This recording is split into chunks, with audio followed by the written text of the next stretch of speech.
Great Debate Show. I'm your host, Jarvis Jeffries, aka JJ, one half of the good guys here at the Great Debate Show. The Great Debate Show is available wherever you get your podcast. Hit the follow button. Like, subscribe, comment on YouTube. I'm on YouTube Live right now. The Great Debate Show is also available wherever you get your podcasts. Spotify, Apple Podcast, wherever you get your pods. Rate, review, and follow. And then come find us on YouTube, the Great Debate Show channel on YouTube. I'm live right now here to talk about last night's NBA action. When we did the Monday Night Raw recap, me and my co-host Terrence Smith, we recapped the Knicks and the Celtics. I just kind of want to piggyback off of a few of the things that we said last night on that show. Go back and pull those episodes up. All of those episodes are uploaded.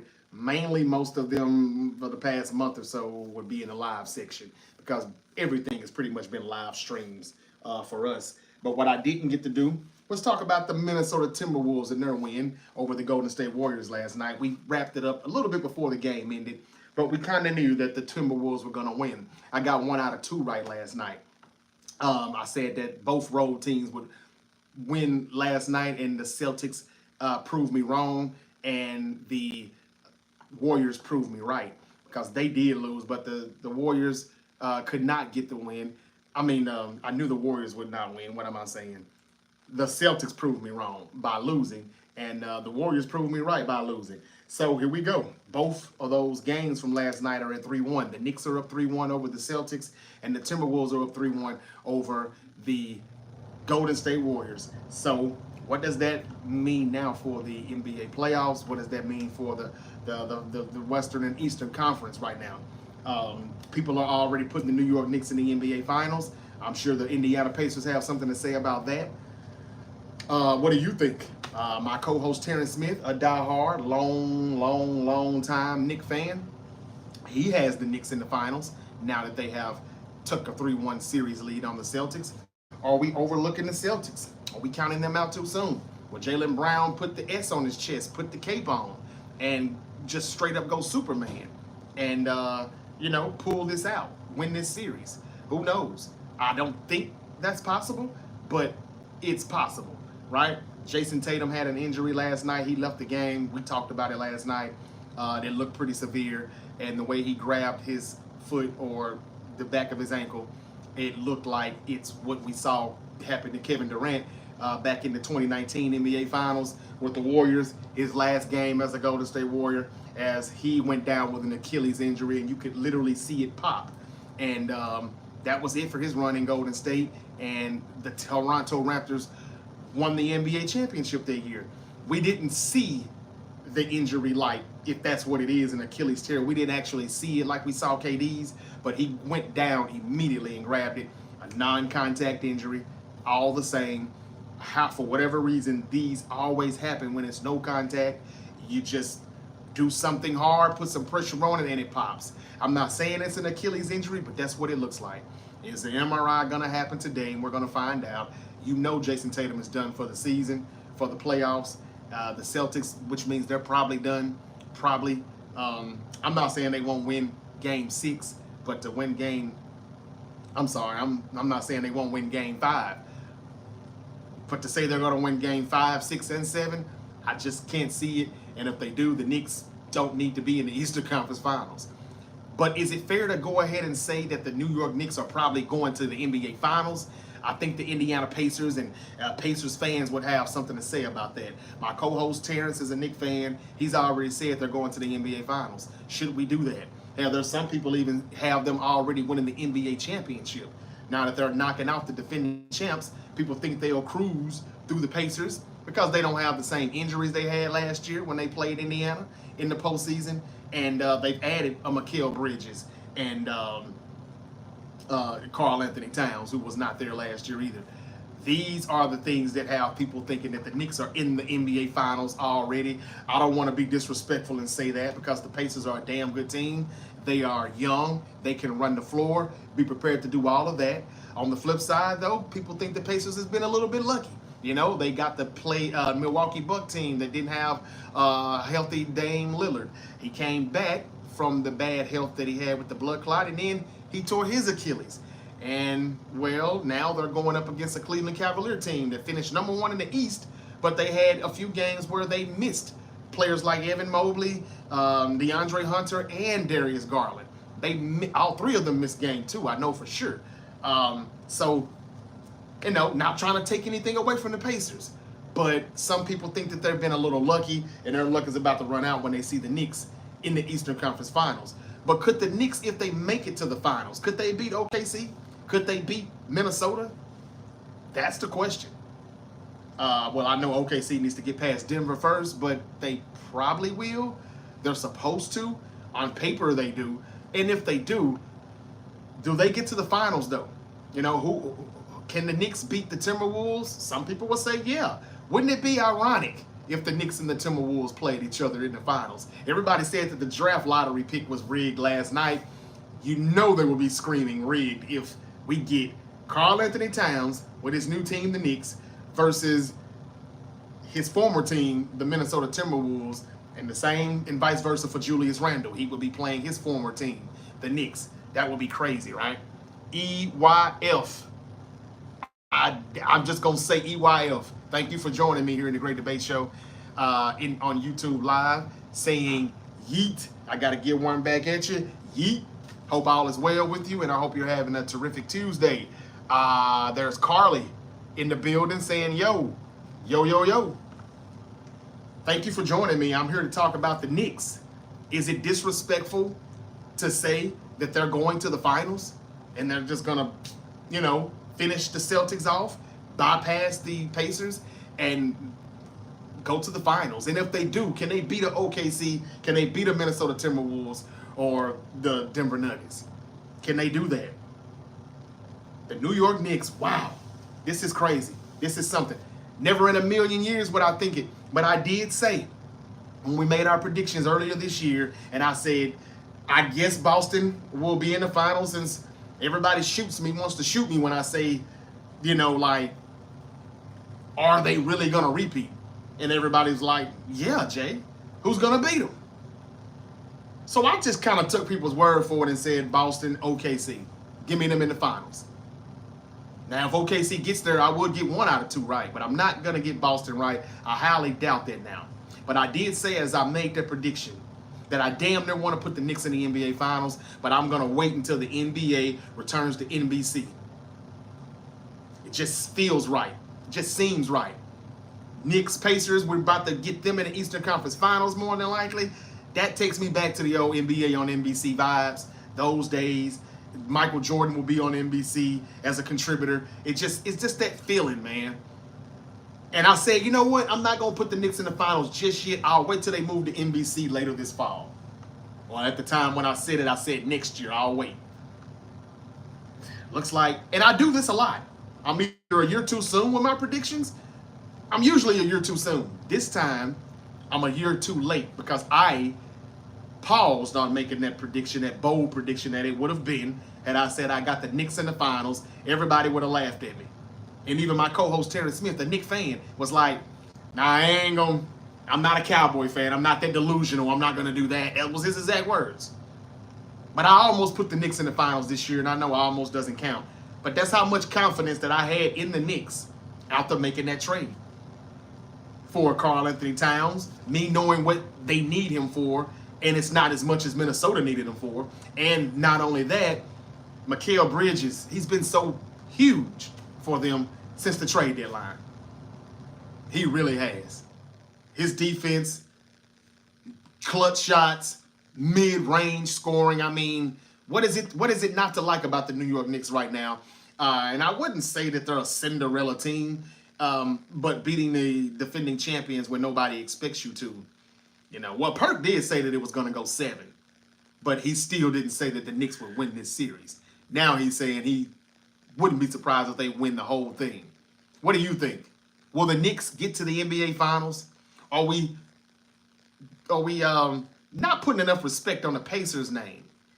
Because we probably should. And I'm sure Tyrese Halliburton is on this overrate that killing spree right now, and I love it.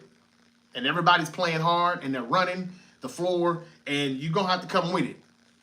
Because say what you want to say, they still are beating up a number 1 seed team in the Cavs. I know they're kind of banged up, but they're beating them. No ifs, ands, or buts about it. No excuses.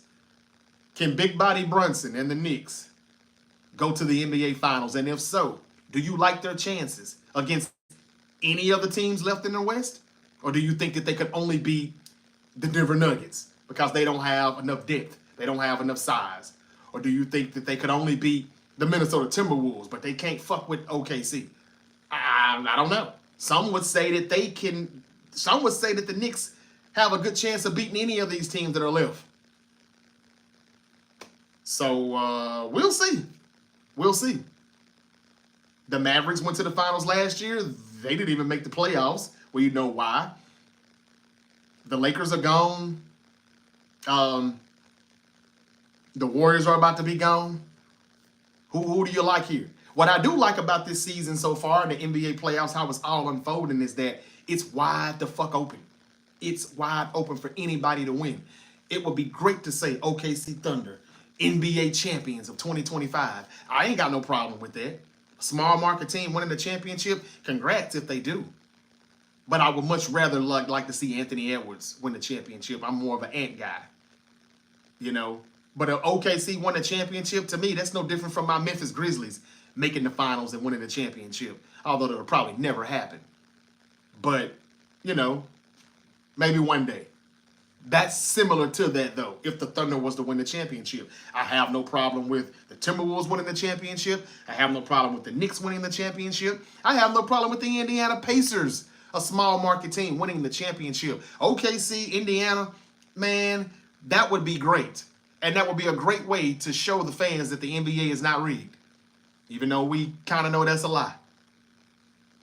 You know? We kind of know that's a lie. But anyway, I don't know. What do y'all think? Are the Knicks an NBA Finals team? And if so, can they win the NBA Finals versus the Thunder, the Timberwolves, or the Nuggets? I don't know. We'll see. I want to kind of, you know, give it a minute before I say anything else about, you know, predicting who's going to go where. But I'm happy for the Knicks. I'm happy for Knicks fans. They really do deserve this. It's been a long, long time coming. Okay. What about the Golden State Warriors? The Knicks beat the Celtics last night, and again, we wish Jason Tatum a speedy recovery. I'm pretty sure that's a Achilles injury, and the biggest question I think would be for the Celtics is what do they do next? You know, what now? Because let's be honest, they're not going to have the same roster that we see right now for the 2025-2026 season. They won't. They can't. For one, Jason Tatum is going to miss a majority of that season, if not the whole season, if this is an Achilles tear. For two, Porzingis and Drew Holiday, the two players that they acquired in a trade last year, which is the reason how they won the championship last season, they're probably not coming back. You know, they were in a trade and they only had a few years left on their deal. They can't pay everybody, so somebody's going to have to walk. Probably both. Jaylen Brown, he's going to have to be the star, the lead man of this team and quarterback this offense. We could be looking at a Jaylen Brown, Pritchard. I don't know if Horford's going to come back or not. It seems like he is, regardless of if he's going to still be a Celtic or not. He still wants to play a few more years. That's what a report was said. I think a report came out about a day or two ago saying that he still wants to play regardless if he gets an extension done with the Celtics or not. So Horford could also be gone. Porzingis gone. Holiday gone. Jason Tatum will be out for most of the season. That's 4 players not in this roster, not on this lineup. And who knows what else they're going to do. Do you think the Celtics should shake this thing up like the Milwaukee Bucks are going to be forced to do now that Giannis wants out and they pretty much don't have any collateral other than Giannis? So what do the C's do? Has their window closed? Were they just a one-and-done championship team? I didn't think they would even win another championship. I said after they lost to Golden State in 2022, I'm sorry, after they lost to Steph Curry, because he single-handedly put his team on his back and beat the Celtics. That's when I said then, I don't want to hear anything else about Jason Tatum. He and Jaylen Brown are cool, but they can't close. They don't win the big games when they need to, and they never will. They've reached their ceiling. Then they went and made a trade, and they got Drew Holiday and Porzingis in like a 3-4 team trade, some shit that probably shouldn't have even happened. But that's their NBA rig stuff. The C's and the Lakers always get their way when it's time. When ratings are slipping and all else fails, you better damn sure believe that the Lakers and the Celtics and/or are going to get what they want, get what they need. The Lakers are going to give you showtime. The Celtics are going to give you something, and they're going to get a championship out of it in the end. And at some point, we're going to find our way, at least once per decade, we're going to have Celtics and Lakers in the NBA Finals. That's just the NBA and all the nostalgia bullshit. So, are the Boston Celtics done? Are they just one and done with championships? Is it time to blow this thing up? Or do they figure it out and they come back the year after next? Because I don't think next year there's much they can do to be the same team that they are now or that they were last year. And then that leads to the next question, the Golden State Warriors. Should they be considering doing what the Milwaukee Bucks are forced to do? And let's blow this thing up. They made the trade for Jimmy Butler. Hey, they took it. It was worth a shot. We thought they could have ran the table, and they probably could have, but, you know, we couldn't predict the Steph Curry injury. But he got hurt. And it's a hamstring injury that seems to be bothering him pretty good, and he has never had a hamstring strain ever, according to the reports. And it seems like he's kind of struggling dealing with it. Sounds like it would have been a struggle for him to come back in Game 6, even if this series was tied at 2-2. But he's not coming back now. And the Warriors are done. How the Warriors championship window closed. We said last year that their dynasty is probably over. Then they kind of looked okay. But they were still like a team that's like, oh, they'll probably make the play-in. Then they got Jimmy Butler. And they went from possibly being a play-in team to being a 7th seed team in the Western Conference playoffs. And, hey, man, they got through one round. They beat the Rockets, even though I'm not sure if they should have beat them. I'm not sure if they were the better team, but the high basketball IQ and the knowledge and having Steph Curry as your quarterback, you always got a chance. But Jimmy Butler told us, though, after Game 1 of this series against Minnesota, when Steph Curry went down, that this is probably going to be it. He told y'all. He told us. Did you not hear what he said?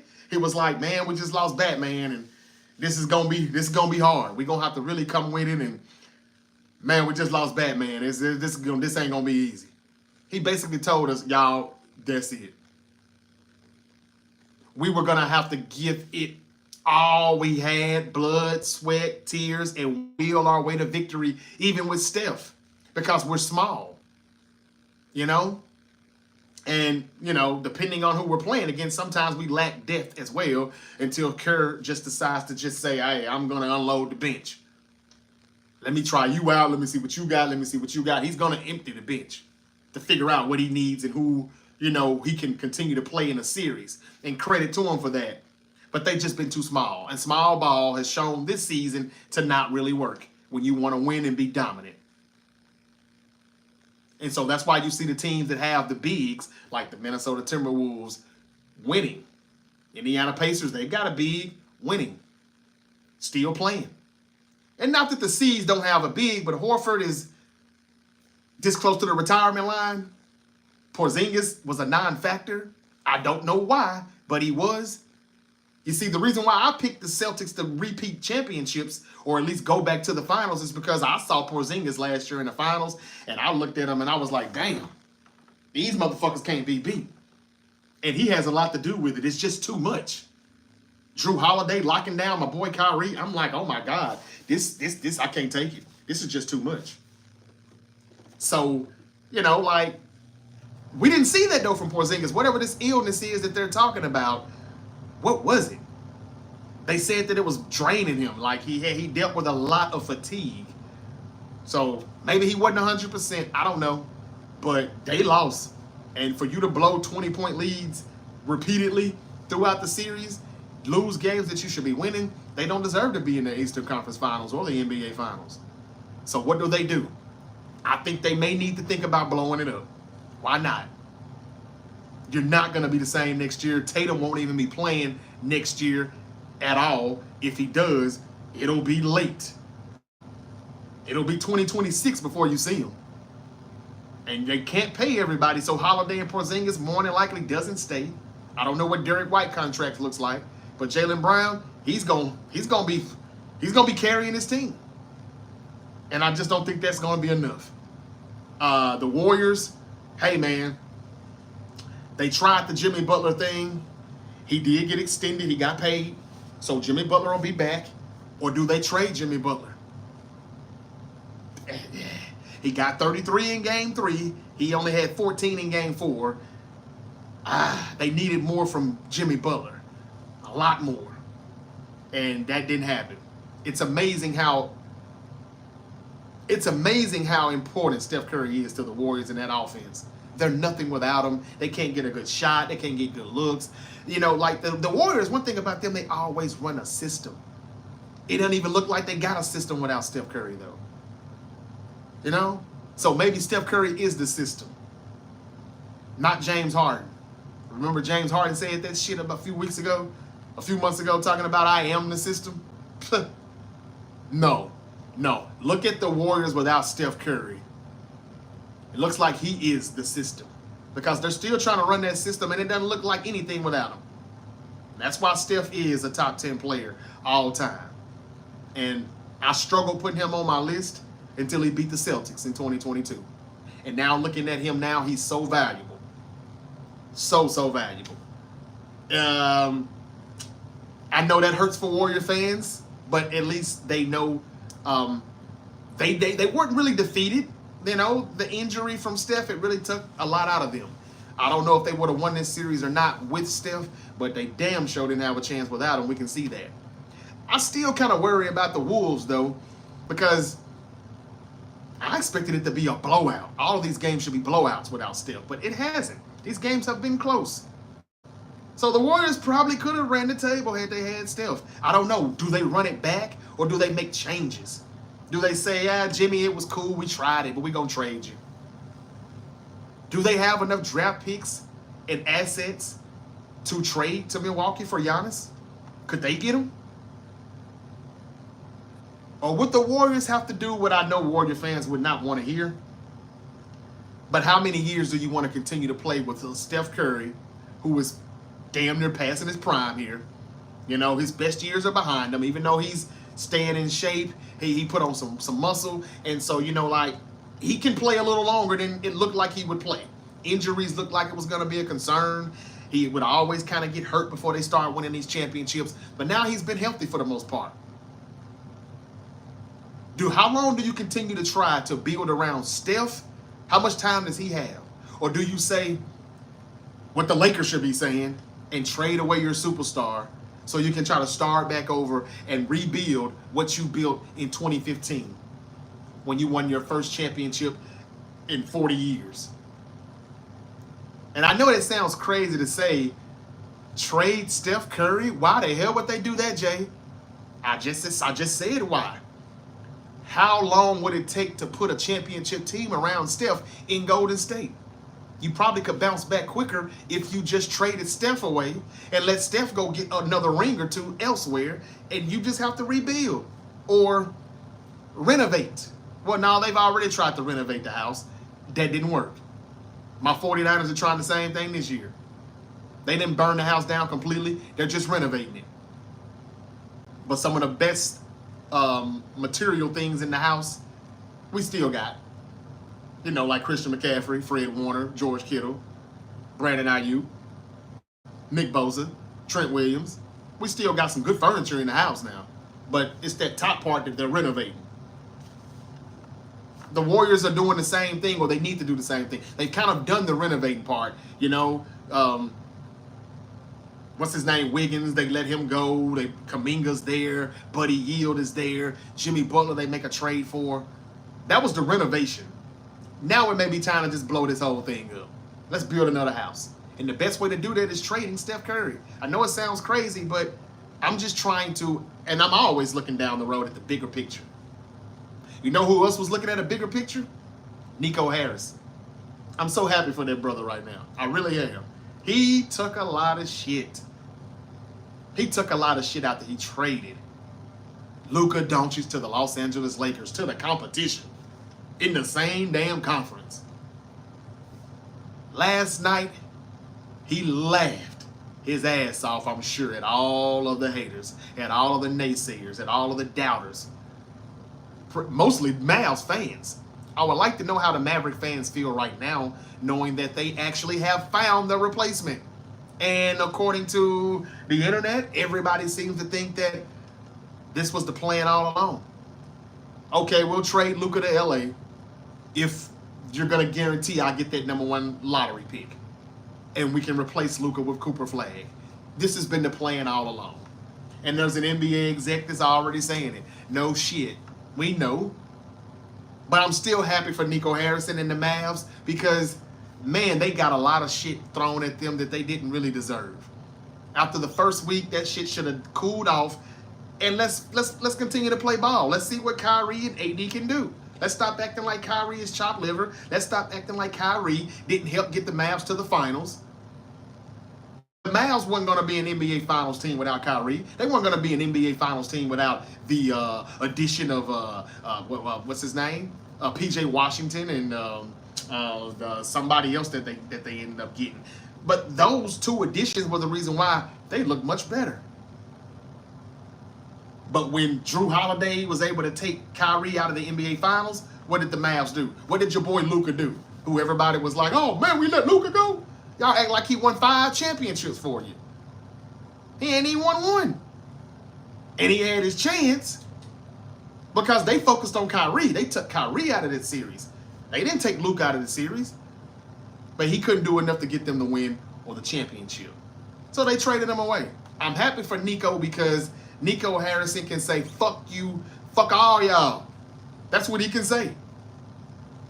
Because Cooper Flagg is Luka Doncic's replacement, or do they trade that pick to Milwaukee for Giannis Antetokounmpo? Some people think that they would. Some people think that that's asinine. And Nico Harrison, it probably wouldn't be a smart thing to do, knowing that you traded away Luka and now you've got his replacement and you want to trade that motherfucker away too. But it just depends on how many players that are currently on the Mavericks roster that are going to be in his ear saying, yeah, Cooper Flagg is cool, but in 3 or 4 years down the road, this would be great. But we ain't got that much time.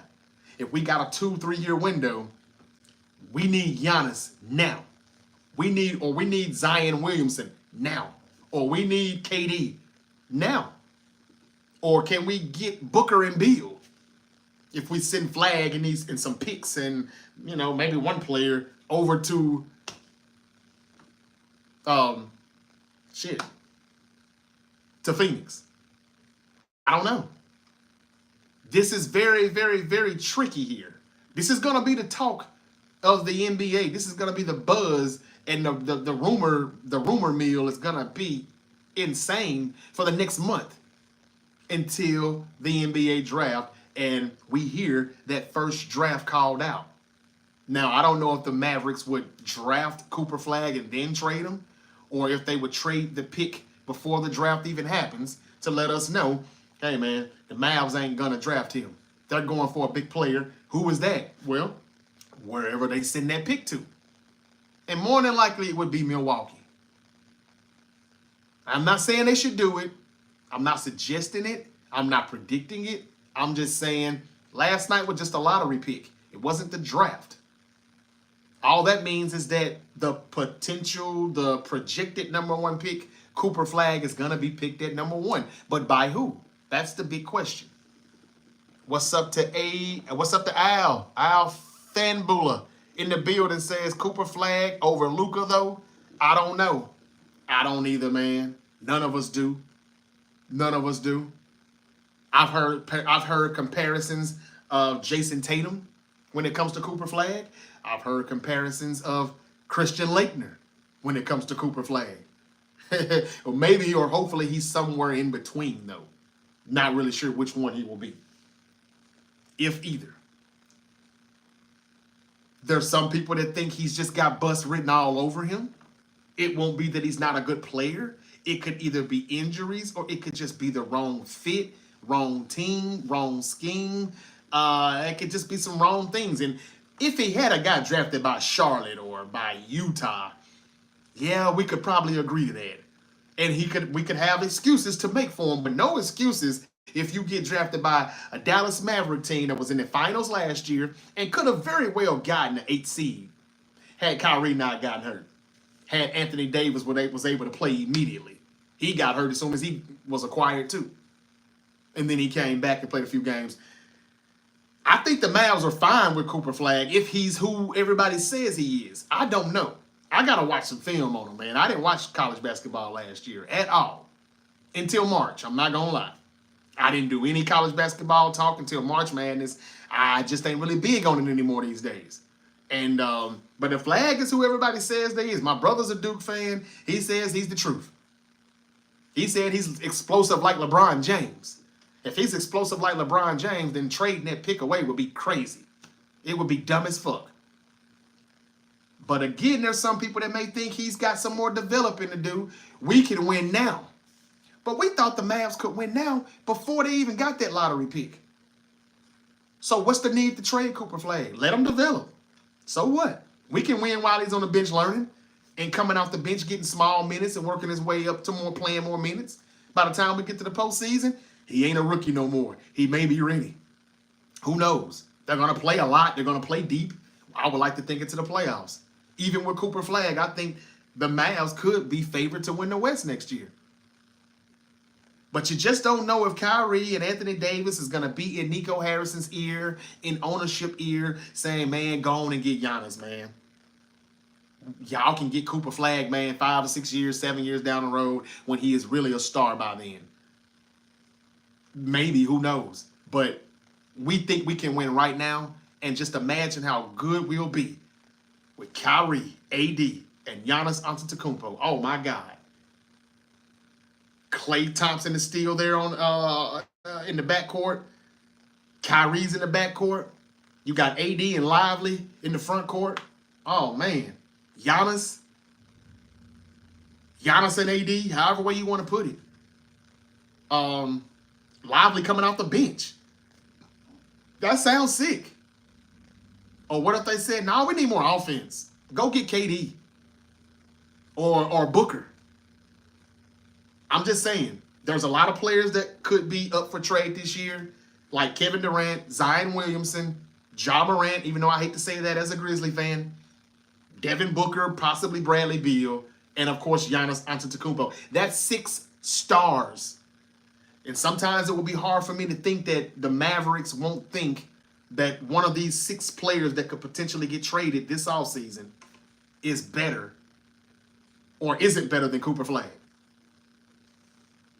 Now, the positive about this is that he saved the Mavericks franchise, what, $275, $300 million that they would have been out of had they gave Luka that Supermax deal? Cooper Flagg, somebody who looks like he's in shape, he looks like he's well-conditioned, and he's going to be a lot cheaper.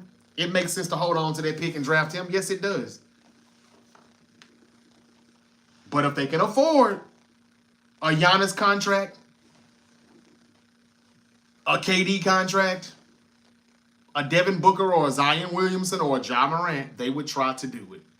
Because all of these players help them offensively. They got it going on the defensive side, but what about the offense? So that's my question, man.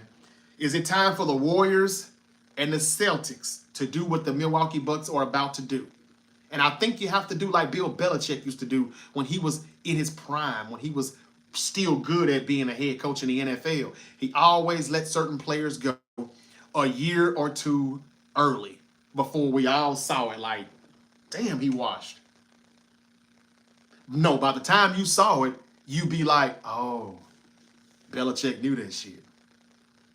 He just did it. He just did it ahead of time. That's what the great coaches do. The great franchises do. And I'm not saying that the Warriors need to get rid of Steph. He is the Warriors. I get it. But where do you go from here? You want to run it back with this same team? Or do you think that, hey, man, how can you build around Steph? Do you have enough draft picks and assets and or players to put enough talent around Steph? Or would it be easier to just trade Steph? That's all I'm saying. Would it be? And what if the Warriors even thought about trading Steph? I'm sure they wouldn't. They paid him a contract not long ago that tells me he's going to retire a Warrior. But what if they realize their window is closed, the dynasty's over, and if we're ever going to build another one, we've got to get rid of him and not just do like the Lakers did Kobe and just pay him $50, $60 million a year until he decides to hang it up. Just out of loyalty, appreciation. We appreciate that, but still. The fan base doesn't want to know or hear that you just gave up. They're just showing their appreciation for the championships he won for us. But we're saying to hell with the next couple of years until he retires. We're not going to take us serious as winning a championship until he leaves. That's what that says. So you may need to trade Steph. The Lakers need to trade LeBron. Why? Why not? That's the only asset you've got. That's the largest asset you have to get a team to build around Luka and the Lakers. Luka and Austin Reeves. You don't trade Austin Reeves. How much you going to get for Austin Reeves? You trade LeBron. Since he still wants to play. You get what you can get for him now before it's too late. Before everybody realizes, oh yeah, that motherfucker do look 41. Because he'll be 41 next year when they come back. Shortly after they return for next season. So I'm just saying, I think the Warriors, I think the Celtics, I think the Lakers, I think these are three teams that were postseason teams. If they want to continue to be that or get back to that eventually in a year or two, this would be the time to pull the trigger right now. I mean, pull the plug and just stop trying to, live on life support. Just go ahead and pull the plug. It's the quickest way to rebuild. Get the picks, get whatever you can get, picks and players, and start over. I know they're not going to do that because it just sounds crazy to say, why would the Lakers trade LeBron? He's got Luka now. Yeah, but what are they going to do? What are they going to do? Do you really think they have enough? The Wolves made them look like they shouldn't even been in the playoffs. And we were saying that Austin Reeves was the best third man in the league. He's the third guy. That's what made the Lakers look so much better. He's the third option. He looked like no option against the Timberwolves. So I'm just saying, should the Lakers trade LeBron and rebuild? Should the Warriors trade Steph and rebuild? The Bucks are going to do it because they have no other choice and they know this is it. Dame won't play for most of next year. He's got an Achilles tear. Giannis ain't going to come back and play by himself. We've got nothing to add around him. They tried the renovation after they won that championship in 2021. It ain't working, just like the Warriors renovation ain't working after they won a championship in 22. It's 2025 now. I think it's time for the Warriors to do what the Bucks are doing. The Lakers should do what the Bucks are doing. Tear it up and rebuild it. And you've got LeBron James and Steph Curry, the biggest assets to do so. Just like Milwaukee is doing with Giannis. Now, my next topic, and I'm going to get out of here. Where does Giannis belong? Where is his best fit? San Antonio Spurs? You want to put him with Wemby and De'Aaron Fox? Chris Paul? Do you want to put him with the Knicks? Cat Williams? Hey, man, we appreciate you. It's been good, but we got you here really for a bigger fish. And that big fish is a Greek freak over there in Milwaukee. Here's your flight to Milwaukee. See you later, Cat. And Giannis is a Knick? That could still happen. What about the Houston Rockets? But they give up an Alman Thompson, a Jalen, what's his name? Jalen Green, and some of those young guys. Well, they give up some of those players, some picks for Giannis.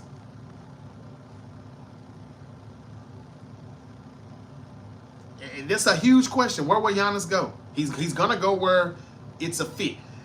And I hate to say this, but I saw a meme on social media last night, and it was funny, I'm not going to lie. It was a picture of J.J. Redick with a contract and a pen, and he's passing Giannis Antetokounmpo, and he's already got the damn Laker jersey on. I got to add that to my story. Do the Lakers have enough draft capital, though, to trade for Giannis? And we could have Luka, LeBron, and Giannis. Oh, my God. That's a big three if I've ever seen one, right? Would you like that? Could Giannis be a Warrior? What do the Warriors have to give up? Jimmy Butler? That's about it.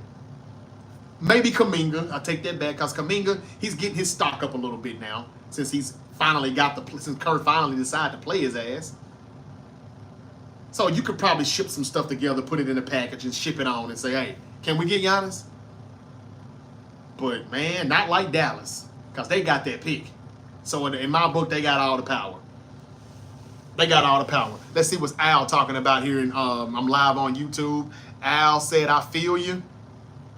He said they will never let Curry go. I agree. I don't think they will. This is just, this is just me thinking out loud.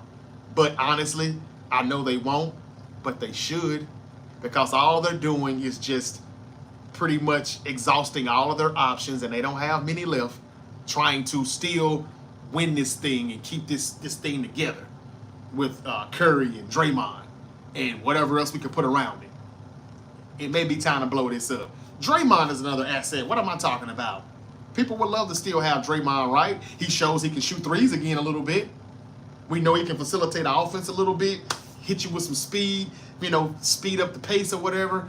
Full court, let's get this thing down here, facilitate. We know he's going to play defense. We know he's going to rebound. But we also know the bullshit that he brings too with him. But there's somebody that would like to, say, hey, we'll take Draymond, we'll take Jimmy. For Steph and Giannis, could that happen? Would KD go back to Golden State? Probably not, but it's going to be an interesting offseason, and I can't wait to see what the Celtics, the Warriors, the Lakers are going to do. I think all three of them should be doing what the Bucks are about to do.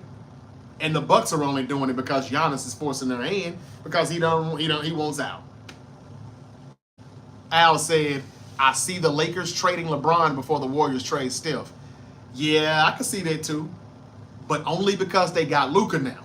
They wouldn't have dared done that before they were able to land Luka, who just fell in their lap. Hey, what the hell is this in my lap? Oh, damn. A future Hall of Fame point guard?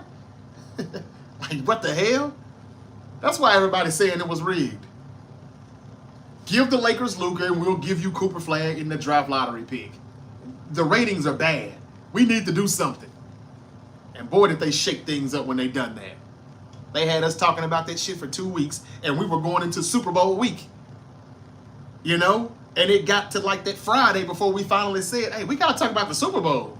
We got the Eagles and the Chiefs coming up here. That broke the internet, and that's why they done it. But I'm happy for Nico. He wouldn't have made that trade, ladies and gentlemen, if he didn't know that this was going to be his return of investment.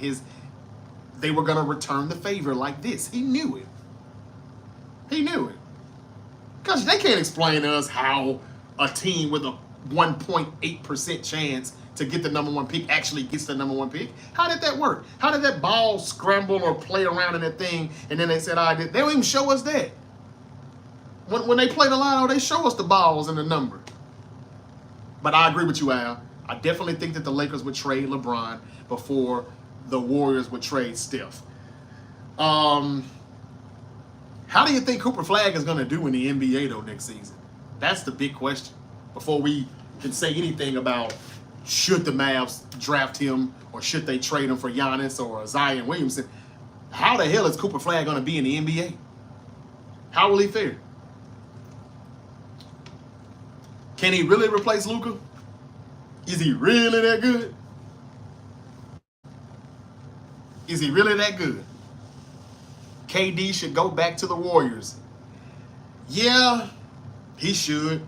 And if he does, I don't even know if I'll be mad as I was the last time.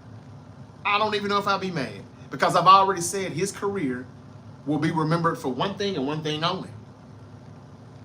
That's that motherfucker that went to a 73 win team who didn't need him. He replaced Harrison Barnes, who did play poorly in the 2016 NBA Finals. He replaced him, and they didn't need that huge of a replacement, but they did. That was a big upgrade. And they won 2 championships, 2 more championships. That's all KD will ever be remembered for. And he'll never win another championship anywhere else unless he was to go back to Golden State. But I don't know if they have the assets or the draft capital to still bring in KD again. He would have to be a free agent, I think, like he was the last time when he signed. But we'll see what Phoenix does with KD. Do you think the Warriors can still keep that window cracked, that championship window, and run the table like they probably were going to do this year? They had a chance to. I don't know. Al said Cooper did well. Cooper did well training with the NBA players for the Olympics. Okay. All right, that's good information. That's good information. Hey, man, that's a good player for anybody to have on the wing. I would say if the Mavericks keep him, they go into the finals. I would say if they trade him for Giannis or KD or Zion or Ja or Booker, they're still going to the finals. That's what I think. I think it's going to be some good years in Dallas, and I think that the city will have something to be proud of, which is what they deserve after the past 30 years of hyping up and overrating their football team, who hasn't done a damn thing in those Cowboys. This will be great for the Mavericks. And I think that they'll get a championship before this window closes. I know they don't have long. Kyrie and AD ain't getting any younger. But in a 2 to 3 year window, I think the Mavs will win a championship. And I thought this before they got this #1 pick. Now that they have it, that just raises the bar. Now, will there be some pressure on the Mavs? Probably so. But, man, Kyrie can deal with that. He's been here before. And I hope he gets there again. I really do. Yes, as long as Steph is healthy. We'll see. We will see. Cooper Flagg. Looks like he may be a Dallas Maverick, but again, for the next month, the question will be, will Cooper Flagg get drafted by the Mavs, or will the Mavs say, we want a superstar right now? Cooper Flagg will be a superstar later in the near future, but not right now. That'll be the biggest question, and it'll all pretty much, what if they're cool with Cooper Flagg, but they get this phone call saying that, yo, Giannis is kind of asking, like, would y'all have him over there in Dallas? He's interested. Then that's when I think you start to talk and listen, but I don't think you just pick up the phone and say, hey, we want Giannis. We don't give a damn about this #1 pick. Oh, we got a deal? Deal. I don't think you do that. I think it has to be more of Giannis's camp or KD's camp or Ja Morant's camp saying, hey, man, would y'all be willing to do this? And then keep an open mind, and I think they will. This is Nico Harrison we're talking about. But I don't know. I don't think they're going to do anything else, but I just don't like everybody just saying for sure Cooper Flagg is going to be a Maverick. We don't know that for sure. We don't. He said, I think the Mavs will keep Cooper. I want to say that they will, but, man, I'm not for sure, though. I'm not for sure. Dallas seems to like to be in drama. Nico Harrison seems to like to be in this drama. I would like to think that this is the end. They got their favor in return back. They wouldn't have even traded Luka away if they didn't know that they were going to get this #1 draft lottery pick, and that could be it. So I would like to agree with you, Al. I really would. The Mavs damn near have to keep Cooper. I hope they do. Why do you think they have to? I don't know if they have to now. The Bucks won't have much of a choice but to take that #1 pick if the Mavericks call, offering it to him for Giannis. They got to get something for Giannis if they know that they're not going to have him anyway. There's a report also coming up right now saying that the Knicks may pursue Giannis Antetokounmpo. As I was just saying, league sources said it would be foolish to count the Knicks out due to their roster. That is according to SNY. Yeah, I'm not surprised to hear that at all. I told you when they made the trade for Karl Anthony Towns that it was said, the word around New York, it was said that trade for Cat was for a bigger fish, and they're just using him for that bait. So Karl Anthony Towns, get ready. You may be a Milwaukee Buck next year. And I think the only thing that would stop that from happening is if they won a championship right now. And even if the Knicks won a championship, I still wouldn't be surprised if they said, damn, we can win 2 more. Bye, Cat. We got to get Giannis in here. So no, I wouldn't be surprised if the Knicks done this. Wouldn't be surprised one bit. What about the Knicks, man? Shout out to them. Everything is looking up for them now these days. Who would thought we would say that? It took long enough. But yeah, kudos to the Knicks because they very well could be getting a Giannis or a Zion Williamson. Those are the 2 names I heard. Those are the 2 names that I've been saying ever since I heard it. And yeah, we're going to see how that goes. Giannis should go to the Warriors. How can he go to the Warriors, though, Al? What are the Warriors going to give the Milwaukee Bucks in return?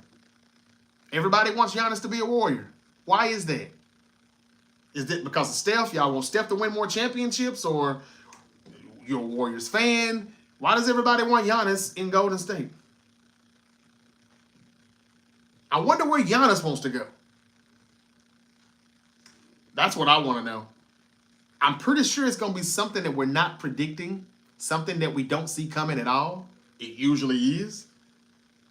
But we will see. The Mavs landed the #1 pick despite a 1.8% odds, man. Who's shocked at that? Or who saw it coming? What if Giannis goes to the Houston Rockets? I said that about 30 minutes ago. Do you think the Western Conference can hang it up? They've already got the defense, Şengün, Steven Adams, big bodies, young talent. The young talent is there. Amin Thompson. They got some players, man. They got the defense. They got the head coach. I love Udoka and his coaching. You add Giannis to the mix, the defense is now it's #1, hands down. And you got a player on the offensive side that can score at will because he can get to the rim. He's a rim protector. He's a defender. He's going to block shots. Y'all know what the Greek Freak brings to the table. So it would definitely be scary if Giannis went to the Houston Rockets. But it just depends on how much the Rockets have to give up for Giannis. They've done a good job building that team. Now what? I would much probably rather have Giannis than KD. But the word is the Rockets want KD. And the word is that KD may be interested in the Rockets. So we'll see how all that unfolds. I asked Al, why does he want Giannis to go to the Warriors? And he said, because the Warriors need a big like Giannis. Okay, they do. But what do they have to give up to get him? Knicks would be a good spot for Giannis as well, though. Yes, it will. Yes, it will. Madison Square Garden would never look sweeter, you know? But Zion really wants to play in Madison Square Garden. He really does. I don't think Joe Dumars is going to move off of him since he's took over now that VP or some type of executive job he has in the front office, general manager. Shout out to Joe Dumars. He's in New Orleans now. And he came out and said something about Zion with all this trade talking. He was like, who said Zion is going anywhere? Sounds like Joe Dumars has other plans for Zion, and that's probably building the roster around him in New Orleans. But I keep saying his name because I know he wants out. I don't care what anybody says. He could be coming back from these little knick-knack injuries that he's had a lot sooner. And he still ain't eating right.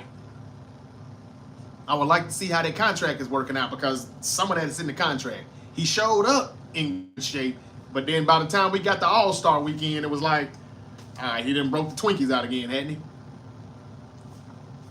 You know, I don't know. But I'm not counting out Zion to be moved, or KD, or Devin Booker, or, I hate to say it, Ja Morant, even though our general manager has said that ain't happening. But what if the Grizzlies are looking at it saying that, hey, man, look, we tried to put stuff around you. We drafted good. Jalen Wells, Scottie Pippen Jr. We got Aldama. We got Bane. We got Jaren Jackson Jr. We drafted Edie. What more do you want? They tried to get Jimmy Butler. Jimmy Butler said anywhere but Memphis. And I'm pretty sure KD would say the same. So if you can't land a star, maybe you have to trade the star away to get whatever it is that you need to build a team again. And then at some point, maybe you can go get you a star. Sometimes you just have to kind of recycle that thing and come back around to it. I'm not saying that we're going to trade Ja, but I think that it is something that the Grizzlies should think about. It's something that they should consider. Do you know for sure you can still win a championship with Ja? Or have you seen enough to know we can't build a championship team with him on this roster? Like, sometimes the offense moves a lot smoother when he's on the bench. At one point, they were winning games without Ja in the lineup. So, man, I don't know. I'm not counting out these big-name teams like Ja, KD, Booker, Giannis, Zion, Bradley Beal. These are all players that can get traded in this offseason. It's going to be very, very, very interesting to see what happens. But one thing that the Lakers and the Celtics and the Warriors are not going to do that I think they should do is look over at their greatest asset and say, well, if there's nothing else we can do, if we pretty much exhausted all our options, let's trade Steph or let's trade LeBron. Man, you'll get a house for LeBron. You'll get the house for Steph. I know it sounds crazy, but you don't know what you'll get in return. Think about all of the things you'll get in return. It'll be like Christmas. There's going to be so much stuff under the tree. But anyway, Giannis, where he goes, that's going to be a huge topic this offseason in the NBA. Do the Knicks have a shot at winning the championship? Are they going to go to the finals? Are they going to win the NBA finals? Now everybody's getting so high on the Knicks, they're kind of forgetting about the Western teams. They're shitting on the Western Conference teams. What happened to OKC going to the finals? What happened to OKC being a championship team this year? They got it all. They got the defense. They got the depth. They got the size. Sure. What if OKC loses this series somehow to the Nuggets? And they say, you know what? Holmgren, Havenstein, y'all cool, but y'all ain't Giannis Antetokounmpo. And the Thunder still got some picks too, because they done so well building their team through just drafting. No free agents or nothing like that. They ain't doing none of that. Small market teams can't do that. I know. I'm in Memphis. Never sign any huge free agents. Never sign any stars. What if they looked at it like that and said, hey, man, Holmgren and Havenstein and Dort, these guys are good, but we seriously, when it's time to make when it's time to make a play, when it's time to get a bucket, SGA is the only one that we can really count on. We need another scorer we can bring in here next to SGA. And what if they say that's Giannis, and they want to give up some of those bigs like Havenstein and Holmgren for a Giannis or for a Kevin Durant? I wouldn't rule out Kevin Durant going back to OKC. He actually could kind of get a little bit more respect earned back if he went back to OKC like LeBron did when he returned to Cleveland. Going back to Golden State just says, all right, I can't win unless I'm with y'all. So shit, I'm trying to win me a few more chips. I'm back. That's all it looks like if he goes to Golden State. He still looks like a sucker, chasing a ring. He'll get more respect if he goes back to OKC.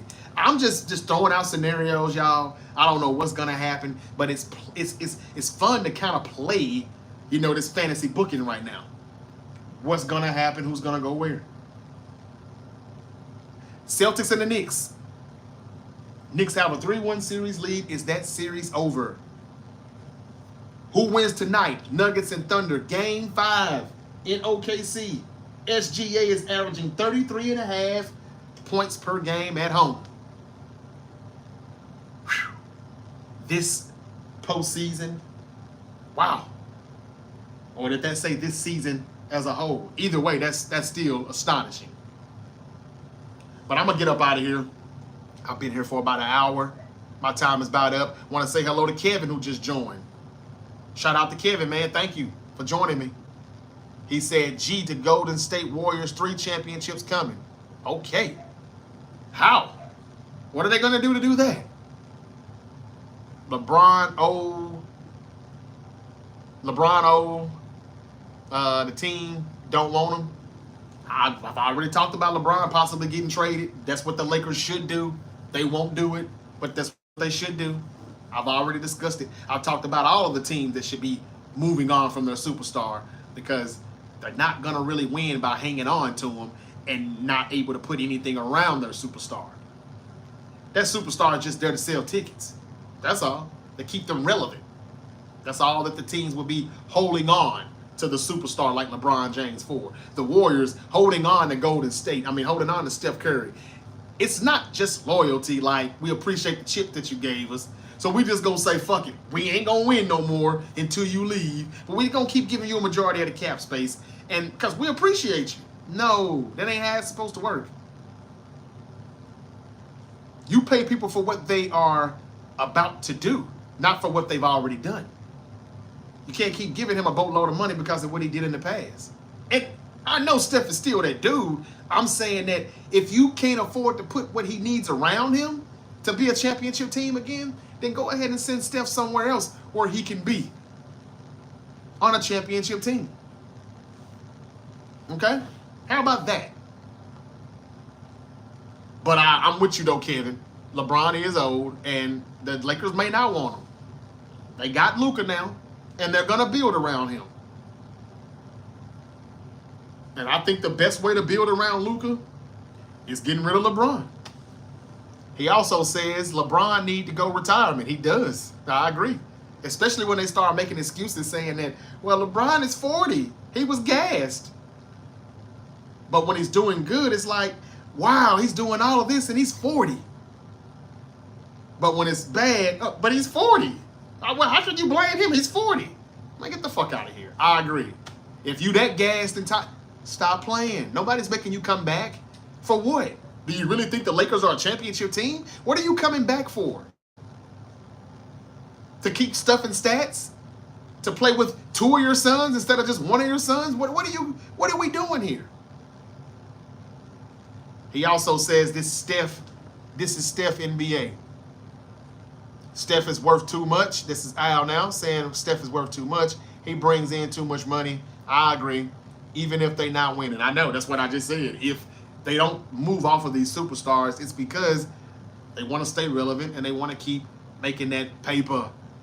And that's what those superstars do for them. I get it. But how does the fan base feel about that? How does Warrior fans feel knowing that, yeah, they just gonna, they're gonna pay. They gonna pay Steph like the Lakers paid Kobe. But forget championships. We know we're not going to do that anytime soon. He's going to have to retire. We're going to have to draft and move on and rebuild after he's gone. How does the fan base feel about that? Or are they cool with, yeah, I know we ain't going to win, but at least we still get to see Steph every night, though. What? It ain't going to be fun if he ain't got no homies that can help him win. That's all I'm saying. That's all I'm saying.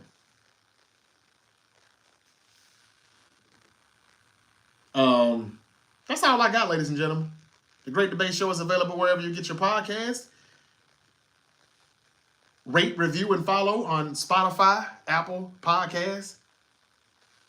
And if you haven't found us on the YouTube channel, please go find the YouTube channel, The Great Debate Show. The Great Debate Show channel is on YouTube.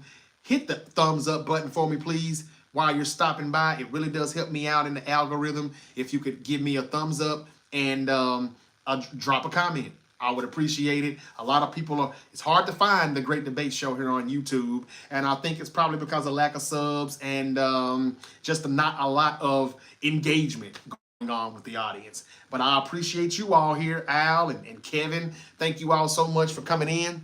For dropping in, hanging with me. It's been good.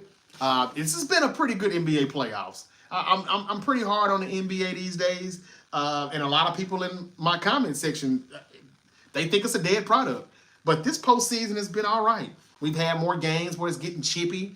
It's been more defense or bad offense, however way you want to look at it. But at least it's not raining threes. Unless you're watching the Celtics, and even then, it's either going to be raining threes or they're going to be building a brick house. And you're not seeing 130 and 140 point score like you did in the regular season. They're finally taking these games serious, and you're seeing scores in games in with the score of 99 to 101. I like that. That takes me back to the good old days growing up in the 90s, watching basketball. Can't wait for the NBA to get back to NBC. So I got an episode up on the Great Debate Show channel. If you all look at the channel, there's a lot of episodes out there. I uploaded 3 live streams yesterday, and one of them is titled Cooper, Flagg, or Giannis Antetokounmpo. Which would you take? I said that before we found out who won the lottery pick, because I knew how key it would be to whoever won that lottery pick,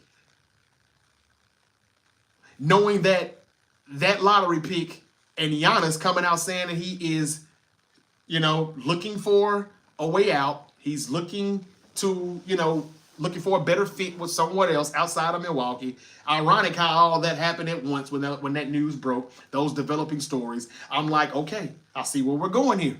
So I dropped an episode yesterday asking whoever wins that lottery pick, do they draft Cooper, Flagg, or do they trade that pick for Giannis Antetokounmpo or another big star out there? And I still don't know the answer to that. I'm going to have to watch a little bit more of Cooper Flagg's film before I give that answer, but I still wouldn't rule out the Mavs trading that pick to Milwaukee for Giannis. I still wouldn't rule it out, but if Cooper Flagg is that guy like everybody tells me he is, I have no problem with Cooper Flagg remaining with the Mavs, getting picked by them, and being great in that backcourt with Kyrie and Klay Thompson, and a front court with Anthony Davis and Lively or Gafford. Oh, man. And Giannis. Gafford or Lively will be coming out the bench then. PJ Washington would have to come off the bench then. Man, that's a championship team. And that's the reason why they're going to be in Nico Harrison's ear if they don't think Cooper Flagg can come right out and play like a star. If they think he has to progress and he's going to have some developing to do before he can be the player that we think he's going to be, or that most people say he's going to be, they will get impatient like most NBA teams do and say, man, we're going to get that mega star. So don't rule out Kyrie, AD, and Giannis. Don't rule that out. But if Flagg is the guy, I'm fine with that too. I'm happy for the Mavericks. I'm happy for Nico Harrison. They talk too much shit about him. Too much. He didn't deserve all that. Because it ain't like Luka had won multiple championships. He ain't won a championship. And let's not act like Luka just got to the NBA. He's been around for about 8 years now. All right? So, Dallas Mavericks, #1 draft pick for the next month. The question will be, are they going to stick with Cooper Flagg or are they going to go for Giannis? And where will Giannis go if the Mavericks do stick with Cooper Flagg? Will he be a Warrior? Could he be a Laker? Could he be a Rocket? Could he be a Knick? All of that remains to be seen. I can't wait to find out. Wishing the best and a speedy recovery to Dame Lillard and Jason Tatum. Hope those brothers get well soon. I hate it for you. We're going to have a new champion this year, it looks like it. And a lot of people think it could be the Knicks in the finals versus who would that Western team be? We got Game 5, Nuggets and Thunder tonight. And, the Wolves, they're in the Western Conference Finals. Might as well say that. I'm going for Anthony Edwards to win the whole thing since my Grizzlies were one and done and didn't win a damn playoff game. And it's my man. He's my favorite player. I'm going for him. I would like for him to play better. I would like for the team as a whole to play better. But credit to Golden State. They play good defense. People just don't like to talk about it enough because they got Steph. And he's a highlight reel. I get it. But they play good defense too. And they've made it hard for the Wolves. And I would like to say that that's the reason why the Wolves have been struggling even without Steph in the lineup. And I would hope to think that they would run through the Nuggets, or they could beat OKC, even though I know that wouldn't be easy. But I wanted the Nuggets to win this so the Wolves could have an easier run or ride to the finals, not to look over the Nuggets. I just think that they don't have enough depth. And Jamal Murray and Joker are just gassed. And you can tell from looking at those guys if they're going to win the game or not. Just look at them. If they look fatigued, if they start looking like they need a second win early, they're not going to be able to get the win because they've got a 6-man rotation. And that falls back on the front office, and that's why the head coach and the general manager are fired. But give the Nuggets credit. If they lose this series and go home right now, I would say they overachieved. They pretty much exceeded anyone's expectations on what we thought they could do in the postseason, going into the playoffs without a head coach. My Grizzlies didn't get a win without a head coach. After they fired Taylor Jenkins, these guys are still competing in a tied series, trying to get to the Western Conference Finals again. So it'll be interesting. I got a few more people to join me here. Kulik Brown said, if we trade Cooper, I'm not letting Nico make it out of my city. You in Dallas. Okay, well, let me ask you this, because I've been waiting to talk to a Maverick fan. I'm not saying that they're going to trade Cooper now. I'm not saying that they should. I'm just saying you can't tell me that Kyrie and AD, guys who have played with stars, other stars next to them. LeBron James, both of them has played with LeBron. Kyrie done played with Harden and KD. You can't tell me that they won't be in Nico's ear saying, hey, man, it's gonna take Cooper Flagg a couple years before he is ready.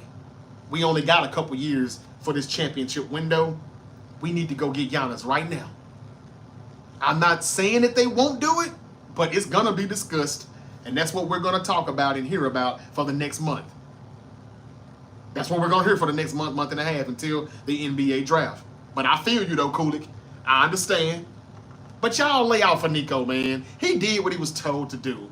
All this shit is rigged, and this is for NBA ratings. Y'all know better. Give Nico a break. He was told to trade that man to LA for the NBA ratings to come up because they were bad. But that trade broke the internet, and it got the ratings up so damn good. We talked about it so much, we forgot to mention that it was Super Bowl week. Remember that? It was so crazy. They broke the internet. We forgot to talk about the Chiefs and the Eagles. That off week that they had, all we talked about was Luka and LeBron.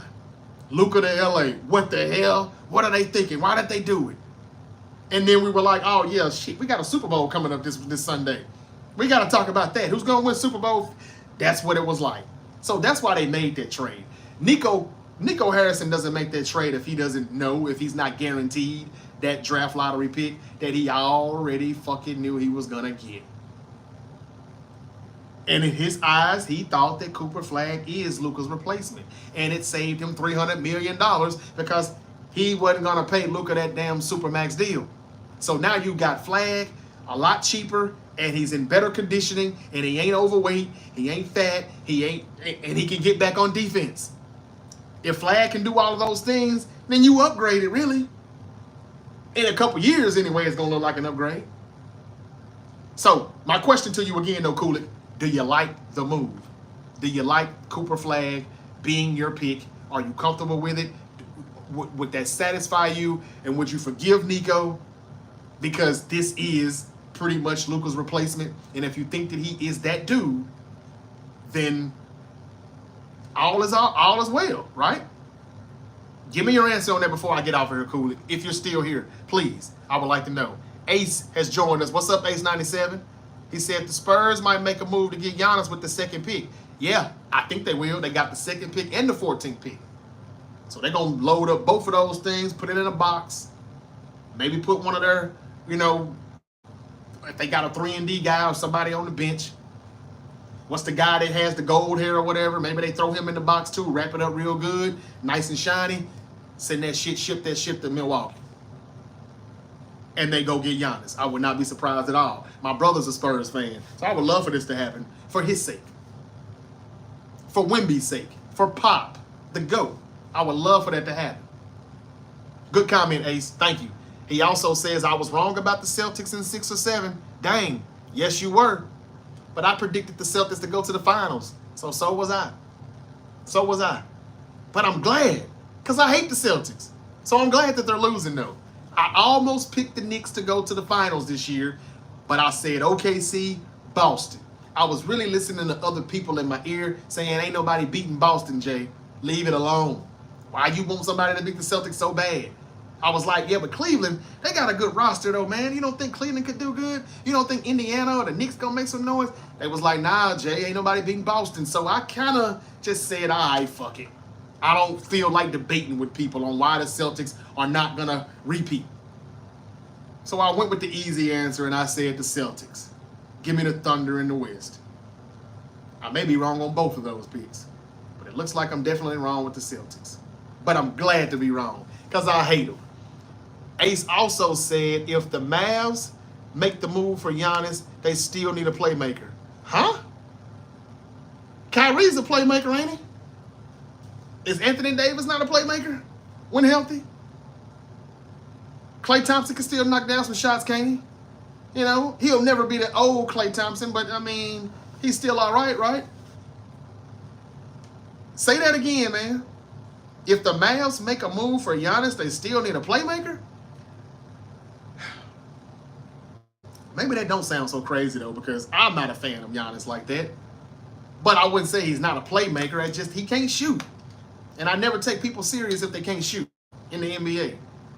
Has he won a championship? Yes, he has. But I think that's because Chris Middleton went off in the last 4 games of the finals, and the Suns collapsed. They had a meltdown.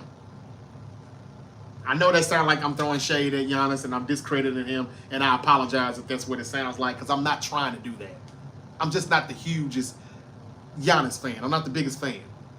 So I can kind of see where Ace is coming from when he says they still would need a playmaker. But ouch. That's what that sounds like. Ouch. Ooh.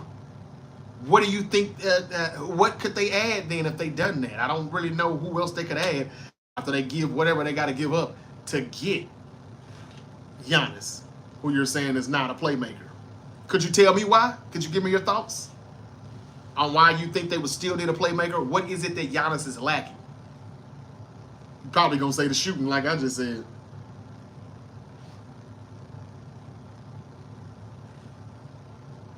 All right. I ain't really got nothing else, ladies and gentlemen. B-ball fanatic. Okay, we got a Spurs fan in the building. Spurs fan here. How you doing? I'm doing great. Giannis can't shoot. Yep. So we agree. But still, though, is he still not a playmaker, though? I know he can't knock down a shot, really, especially when you need him to, but would you say he's not a playmaker? I mean, he makes a lot of plays at the rim. Something that a lot of teams don't have players to do anymore is just 3-ball, 3-ball, 3-ball. He gives you a little something different. And it's not like Kyrie ain't a playmaker. Do you have to have another playmaker if you add Giannis? And I'm not saying they'll do it. Let me switch it up. Let me ask this then to B-ball fanatic or an ace. Let me ask you this then. If you don't think getting Giannis, they still would need a playmaker. If you don't think Giannis is a playmaker, Ace 97, do you think Cooper Flagg is? And if so, then I guess that's, yeah, I got your answer. They should just shut the fuck up, be still, and give the ballot to Adam Silver right now. We ain't even got to wait till late June. Here you go right here. Yep, there you go. Cooper Flagg, his name is on there. Just hold it, and you can announce it when that day comes. We good. We finna go Cancun. You know, if you think Cooper Flagg is a playmaker, then hey, I'm with you. Fuck Giannis. but that is my thing. He can't shoot. But I still wouldn't say he's not a playmaker, though, because he's gonna swat some balls. He's gonna be a rim protector at their rim. He's gonna block shots at their rim. He's going to get dunks. He's going to get to the rim. He's going to get to the free throw line. Now, is he the best free throw shooter? No, he's not. Does he take too long? Yeah, he does. They're gonna have to put a clock up like they do in baseball with the pitching meter, pitch clock. They're gonna have to do that with the free throw, because he's at the free throw line way too long. And the fans distract him too. So, the more I think about it, yeah, maybe the Mavs should chill. But I'm just telling you the way these teams think, and they're so impatient, and they think that these players need more time to develop, and they don't want to waste that time. They don't have that time. They want to win now, or they want to sell a whole bunch of tickets and merch right now. Either way, they go with the shiny toy. They don't go with they don't take the approach to small market teams like OKC take, like my Memphis Grizzlies take, like the Indiana Pacers take. They have to do it the hard way, but kind of the right way, the normal way, the way they used to do it back in the day. Now people are just trying to get picks, pile them up, and throw them to somebody else and say, hey, give me that veteran. We've only got 1 or 2 years to win with it, but we'll throw all our future away just to see if we can do that, and then fail at it, and then they got to start all over, and it's going to be another 5 to 7 bad years. Don't be a statistic. Don't end up doing what the 76ers, don't go through what the Sixers went through. That's one more thing I'm going to say, and I'm going to leave it alone. Oh, the Trailblazers are up for sale. Paul Allen's estate started formal process to sell the franchise. Oh, that's interesting. It's something else I want to say, though, before I go. Something that I heard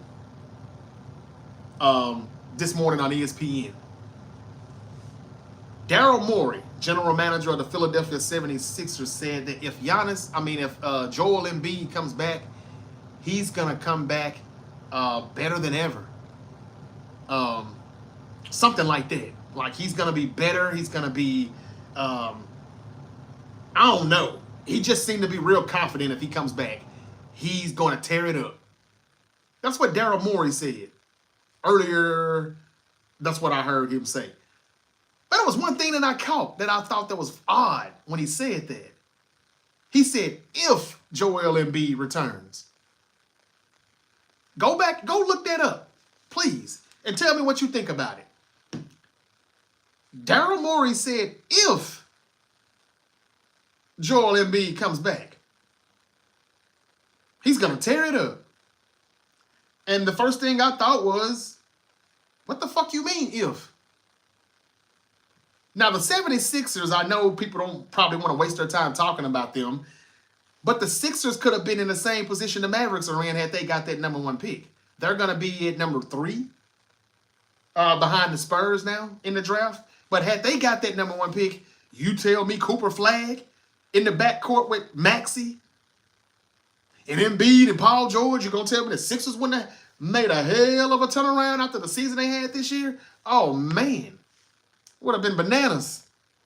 That would have been crazy. But why did he say if? What happened to Embiid? I mean, I thought it was just a knee injury that can be fixed, repaired, and he'll rehab and he'll come back better than ever. I haven't heard anything about how he may never be able to play again. So why would he say if Joel returns? I found that very strange. Ace said, let's see here. Ace said, not sure, to be honest. He is still young. I just want Wemby to develop a post-game down low. I got you. Ace 97 says, I wouldn't want Kyrie to run the offense. Why not? Why not? You don't think he can run an offense? He's won a championship in Cleveland. He ran that offense at times, back and forth, him and LeBron. He got to the finals last year with Luka. Luka did not get there on his own, if anybody was watching. So why wouldn't you want Kyrie to run the offense? If you got talent like this, I don't see what the problem would be. And Jason Kidd is a good coach, right? B Fanatic says he looks stiff offensively, talking about Cooper. I could be wrong, though. Hey, that's a good comment, man.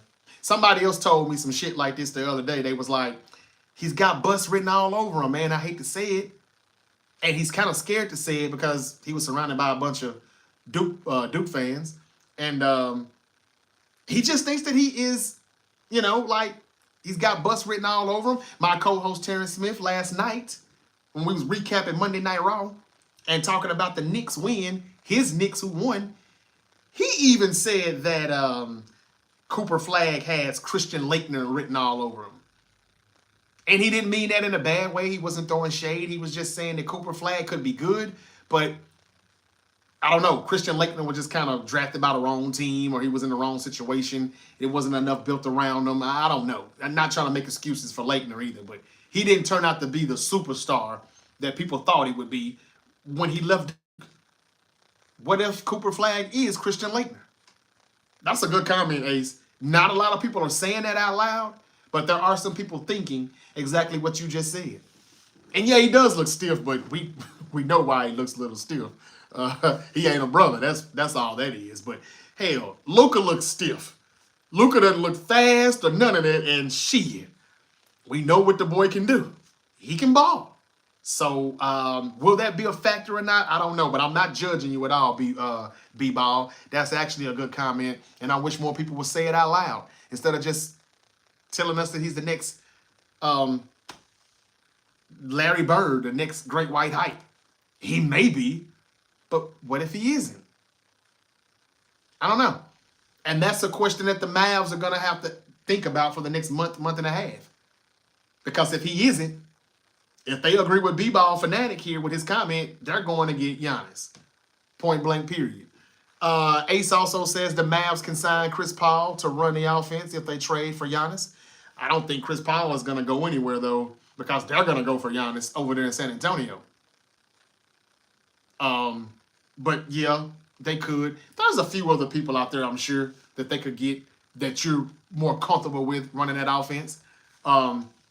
Drew Holiday is not going to be back in Boston. I don't see how him or Porzingis can get paid to stay there. I don't see it. You know, Boston's got some thinking to do. They got some work to do. They gotta renovate or rebuild that house. Too much money out there being thrown out. So Chris Paul to the Mavericks, I'm not opposed to it, but the Spurs are gonna go for Giannis, and I think that Chris Paul will be trying to stick around for that ride if that happens. If Giannis is to go to the Mavericks, I think they're fine with Kyrie though. I really do. I think they'll be just fine, and they can bring in a veteran or somebody, to help out running that offense. Michael, what's up, man? Michael's in the building. He says Embiid will be better flopper and a crybaby. Okay. Embiid will be better flopper and a crybaby. Okay, so you're not a fan of Embiid. I get it. But my question was, why would Daryl Morey say if he returns? That's what I was tripping on. Have y'all heard anything about his injury? Is he going to retire? Is it a chance that he doesn't play or can't play anymore? Is his knee worse than what people are telling us? He knows something to say if he returns, he's going to be better than ever.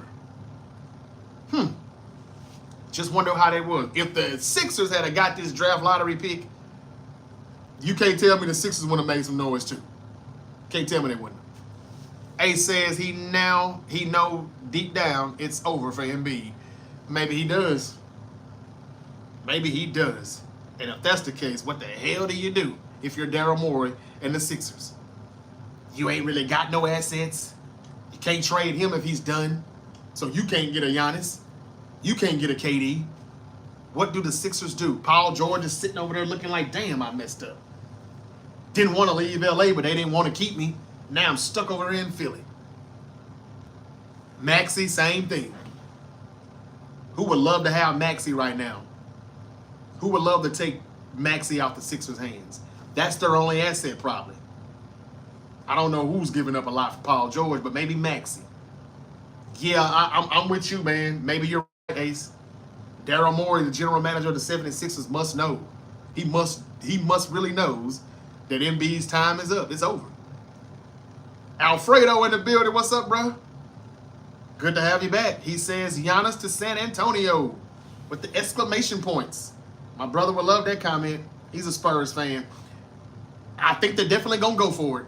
With the second pick and the 14th pick overall in the NBA draft, they're definitely going to put that shit in a box and ship that stuff over there to Milwaukee for Giannis. I see it.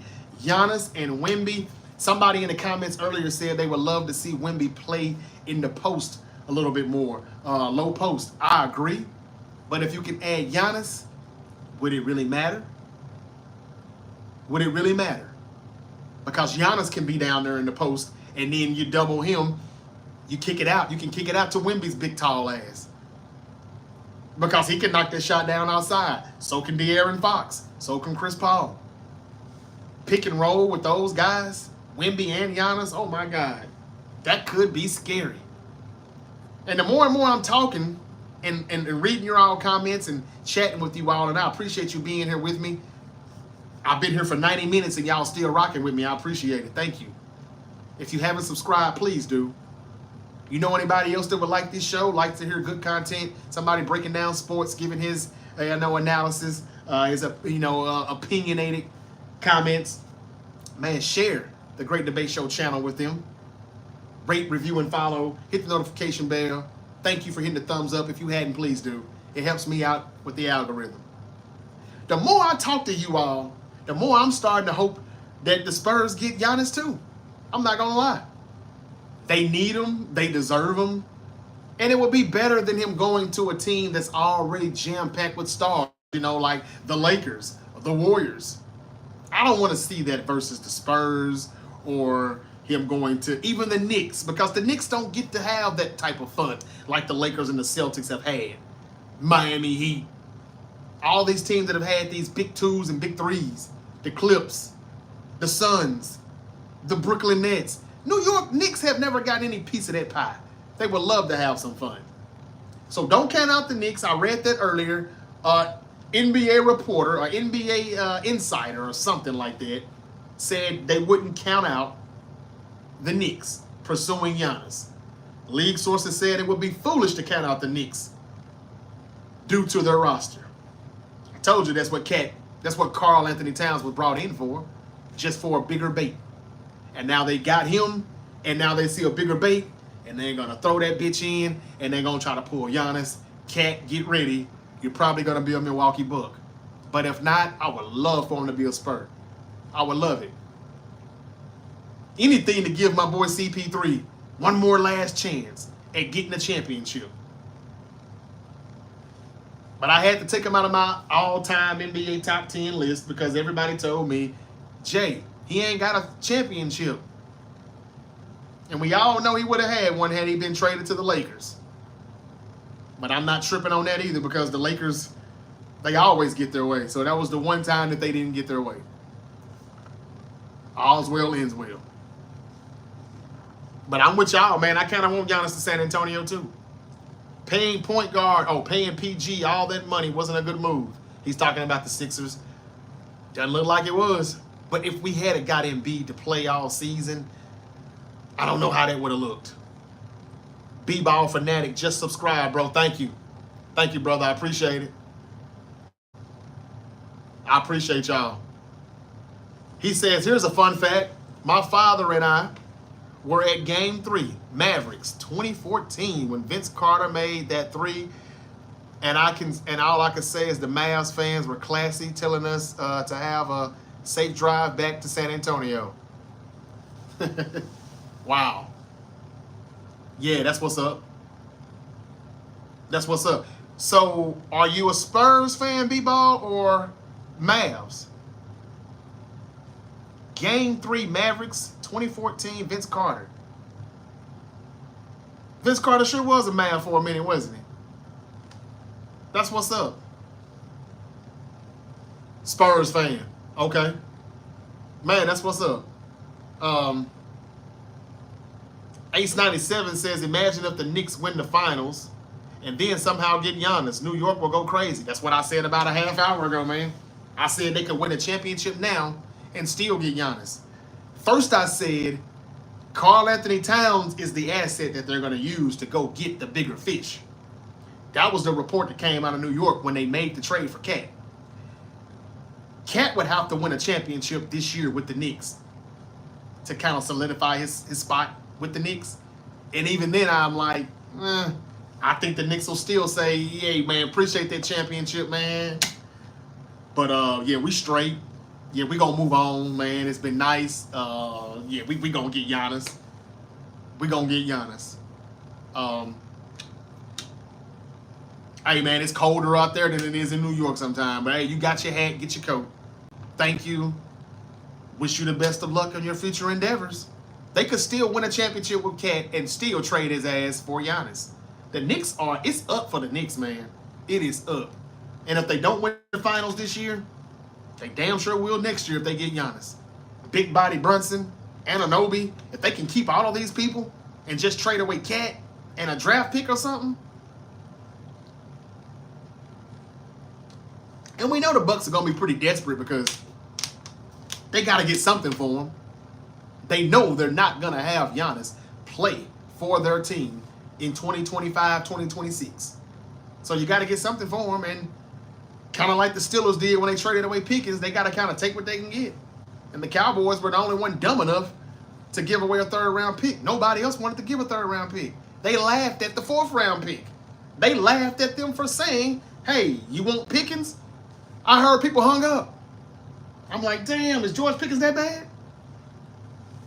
But yeah, again, though, Daryl Morey said if Joel Embiid comes back, it's going to be at a very high level. He said that on the Sixers podcast. Writes to Ricky Sanchez, the Sixers podcast. If Joel Embiid comes back, it's going to be at a very high level. What the hell you mean, if?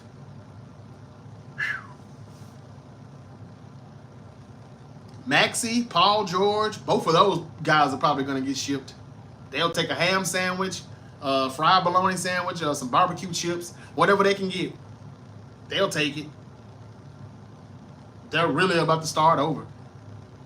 Man, that's messed up, man. And Embiid was safe for years. Trust the process. Trust the process.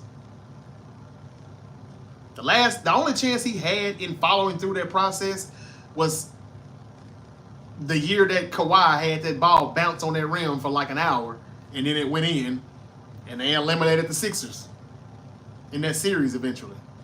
And that led to that elimination. That was probably the last good chance that he and the Sixers had.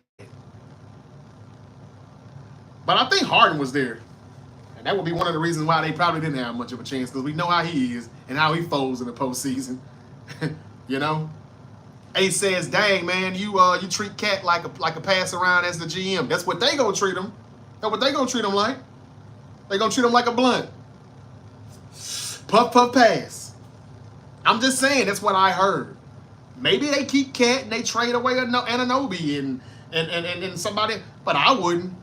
The defense that Anunoby and Bridges have been playing, the big shots that Anunoby and Bridges have made, especially Bridges, I can't see it. Cat is the one that's going to be the bigger fish. The Bucks would like to have him. Like, that would kind of make up for it a little bit, maybe a little bit. I'm just saying. You got Cat, you got some draft picks, you deal with it. The Knicks, it's been said you can't count them out. And I think you can't count them out because they're going to go all in for them. And they probably will get them. But I hope it's the Spurs. Just saying. I hope it is. Okay, I'm going to read a few more of these and I'm going to get out of here, man. B-Ball says, are the Clippers cursed? What a collapse to lose again. They probably are. They probably are, but don't feel bad. I think my 49ers are cursed. They've been cursed since 1994, so don't feel bad. But yeah, I so much wanted the Clippers to finally take over the city and be the better basketball team. I think that they were the better basketball team, even though LeBron and AD got that chip when they were in the bubble 2020. The asterisk is still by that chip, but they still got that championship. I think the Clippers were the better team then. I love Kawhi. I love Paul George. But they never could stay healthy to play together. And I feel for Tyronn Lue. I do. And the owner's coming out saying, man, we're going to run it back. We're cool with Kawhi and Harden. Okay. Whatever you say, man. Whatever you say. That's why I stopped saying Clips in 6, though. Maybe they really are cursed. Hey, said thanks for the ring, Cat. Now get the F out. Giannis is coming. Yeah, that's exactly what they're gonna do. And you know what though? I mean, would it be crazy if you think that, hey man, we lucked up and got this championship? We didn't really know we could win with your ass, but we know we can win with his ass. So yeah, we're gonna turn one into like 2 or 3. We're gonna turn one chip into multiple chips. Sorry, but that's what they could do. That's what they could do.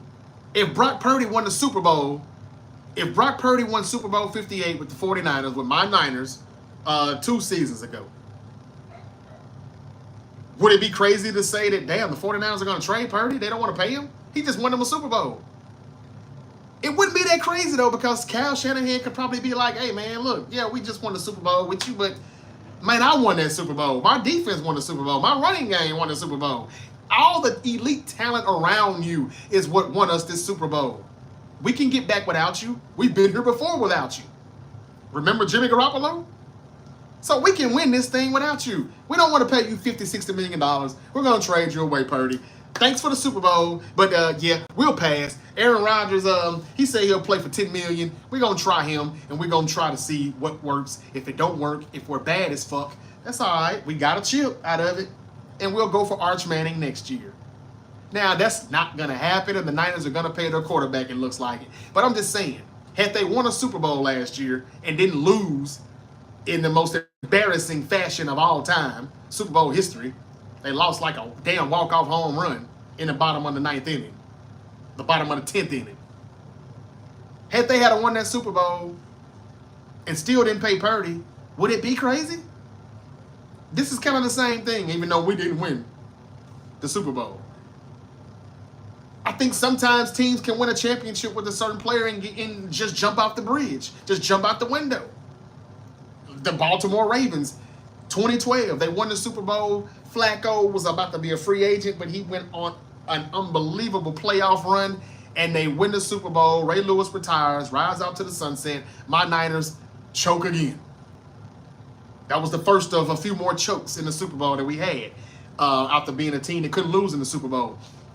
But the Ravens paid the shit out of Joe Flacco. He had just won them a Super Bowl. But where did they get the Ravens?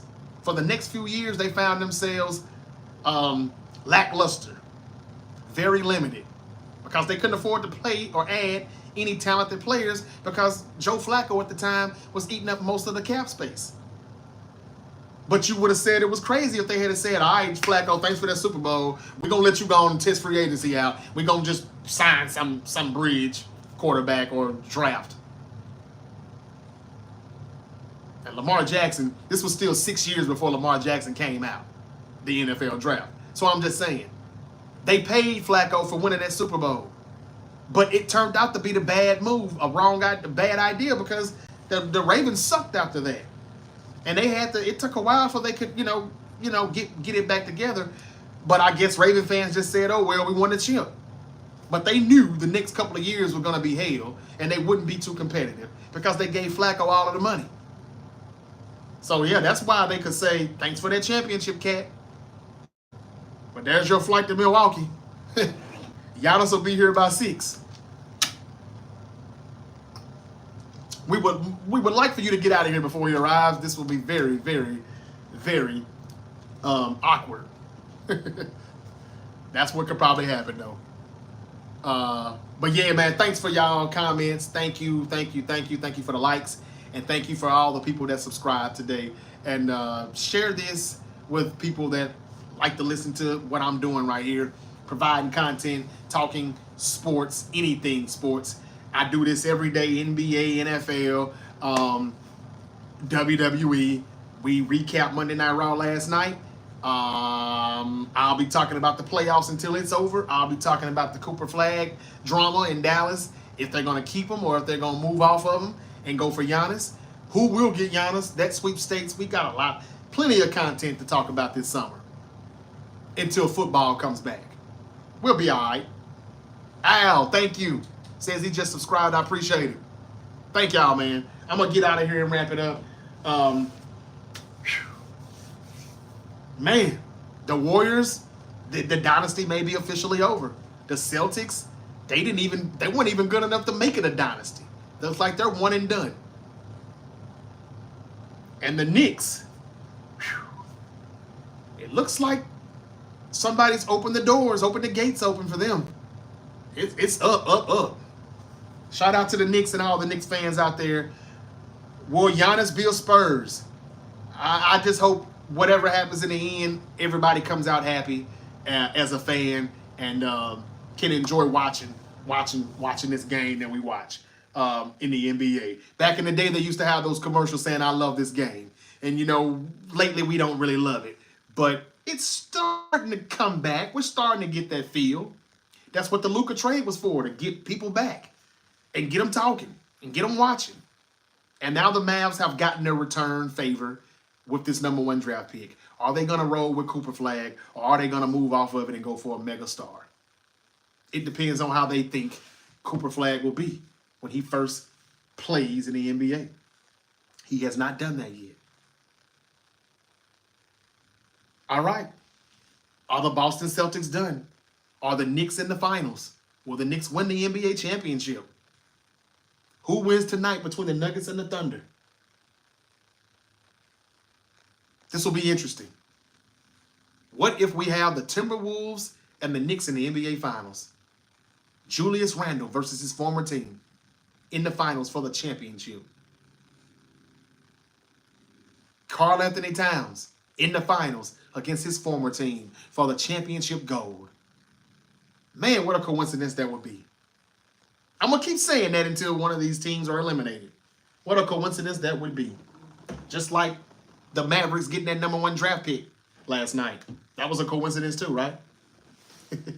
That's all I got, ladies and gentlemen. Until we yeet again, y'all be safe out there.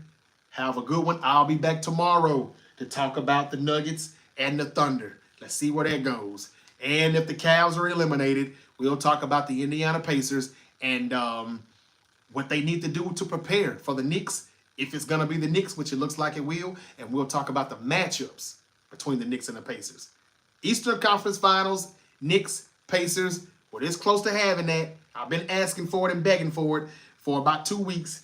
Looks like it's getting closer to really coming to fruition. We'll see how it goes. Thank you to everybody that hit the like button. Thank you to everybody that dropped the comment. It helps me out here with the algorithm. And thank you for everyone who subscribed. Please continue to do so and share and send with your friends and family. Thank you all, and enjoy the rest of your day. I will be back tomorrow. Peace.